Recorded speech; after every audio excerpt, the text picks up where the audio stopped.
1995 में एक पिता अपने बच्चों को पढ़ाकर, घर चलाकर और थोड़ी बचत करके आराम से जिंदगी जी लेता था। लेकिन 2026 में कई परिवार 1 लाख रुपए महीना कमाने के बाद भी बच्चों के भविष्य को लेकर चिंतित है। आखिर ऐसा क्या बदल गया? क्या बच्चे महंगे हो गए हैं या हमारी जिंदगी?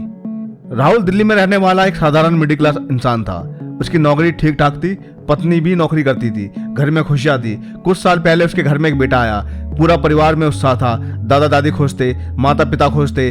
राहुल सोच रहा था कि अब जिंदगी पूरी हो गई है। लेकिन जैसे जैसे बेटा बड़ा होने लगा, राहुल को एक ऐसी सच्चाई समझ में आने लगी जो शायद आज करोड़ों भारतीय माता पिता महसूस कर रहे हैं। बच्चा पालना अब पहले जैसा नहीं रहा। राहुल के पिता अक्सर कहते थे, हमने 2-3 बच्चों को एक ही कमाई में पढ़ाया लिखाया था। राहुल सोचता, पापा गलत नहीं कह रहे थे, लेकिन समय बदल गया है। पहला खर्च शुरू होता है अस्पताल से। पहले जहां सरकारी अस्पताल या छोटे नर्सिंग होम में काम चल जाता था, आज ज्यादातर लोग अच्छे अस्पताल चुनना चाहते हैं। डिलीवरी का खर्च हजारों से बढ़कर लाखों तक पहुंच सकता है। इसके बाद आया टीकाकरण। हर महीने कोई नया टीका, नई जांच, नई सलाह। हर बार जेब से पैसे निकलते गए, लेकिन असली खेल अभी शुरू भी नहीं हुआ था। जब बच्चे के स्कूल का समय आया, राहुल एक अच्छे स्कूल में गया।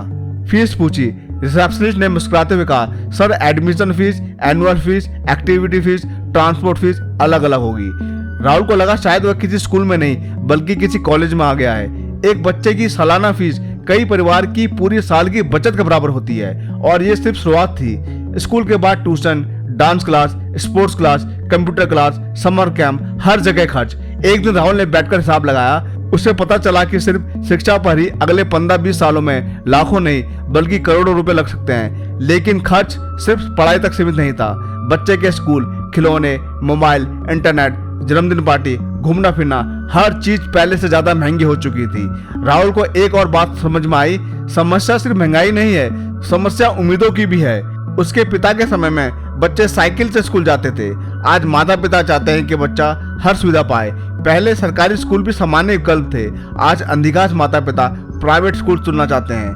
पहले एक कमरे में पूरा परिवार रह लेता था, आज हर बच्चे के लिए अलग कमरा चाहिए। पहले खिलौने कम थे, आज ऑनलाइन शॉपिंग हर दिन नई इच्छा पैदा कर देती है। यानी बच्चे महंगे नहीं हुए, हमारी जीवन शैली महंगी हो गई है। फिर भी कहानी का सबसे महत्वपूर्ण हिस्सा भी बाकी था। राहुल एक दिन अपने बेटे को खेलते हुए देख रहा था। उसने सोचा, क्या बच्चे सच में खर्च है? उसे एहसास हुआ कि समस्या बच्चे नहीं है, समस्या बिना योजना के माता पिता बनना है। अगर कोई परिवार पहले से इमरजेंसी फंड बनाए, हेल्थ इंश्योरेंस ले, नियमित SIP करे, अनावश्यक दिखावे से बचे, तो बच्चों की परवरिश काफी आसान हो सकती है। क्योंकि बच्चे महंगे जरूर है, लेकिन बिना योजना वाली जिंदगी उससे भी ज्यादा महंगी है। राहुल ने उसी दिन फैसला लिया, हर महीने थोड़ी SIP करेगा, फिजूल खर्च कम करेगा और अपने बेटे को सिर्फ पैसे नहीं, सही वित्तीय शिक्षा भी देगा। क्योंकि आखिरकार बच्चों को सबसे बड़ा तोहफा महंगे खिलौने नहीं बल्कि आर्थिक रूप से सुरक्षित परिवार मिलता है। इस कहानी से हमें क्या सीख मिलती है? बच्चे पैदा करना महंगा नहीं, बिना योजना के बच्चा पालना महंगा है। शिक्षा और मेडिकल खर्च महंगाई से भी तेज बढ़ रहे हैं। जितनी जल्दी निवेश शुरू करेंगे उतना कम दबाव रहेगा। दिखावे की बजाय वित्तीय सुरक्षा पर ध्यान दें। बच्चों की संपत्ति से ज्यादा वित्तीय समझ देना जरूरी है। आपके हिसाब से आज भारत में एक बच्चे को 18 साल तक पालने में कितना खर्च आता होगा? अपनी राय कमेंट में जरूर बताइए। और ऐसी ही वित्तीय कहानियों के लिए बारिश टेल को सब्सक्राइब करना ना भूले। कहानी सिर्फ सुनोनी जियो भी।